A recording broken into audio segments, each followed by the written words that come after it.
बिहार में इस साल के अंत में विधानसभा का चुनाव होना है और इन दिनों बिहार की सियासत में चिराग पासवान काफी चर्चा में है। वो रैली और सभाएं कर रहे। इसी बीच लोक जनशक्ति पार्टी रामविलास के राष्ट्रीय अध्यक्ष और केंद्रीय खाद्य प्रसंस्करण उद्योग मंत्री चिराग पासवान ने रविवार को राजगीर में आयोजित बहुजन भीम संकल्प समागम को संबोधित किया।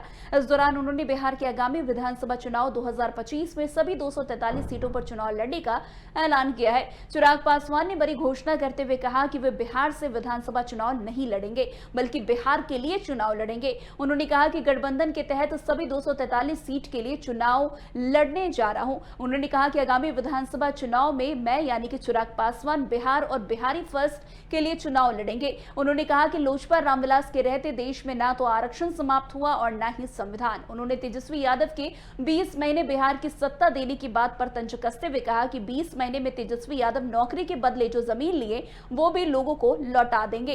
रोजगार के लिए लोगों का पलायन ना हो, शिक्षा के लिए बाहर ना जाना पड़े, लोगों का बेहतर इलाज बिहार में हो, ऐसी व्यवस्था की जाएगी।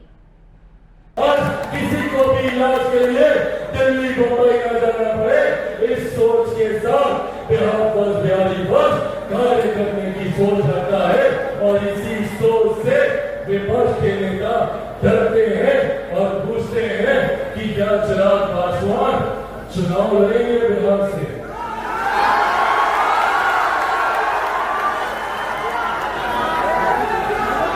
हाँ, मैं चुनाव लड़ूंगा।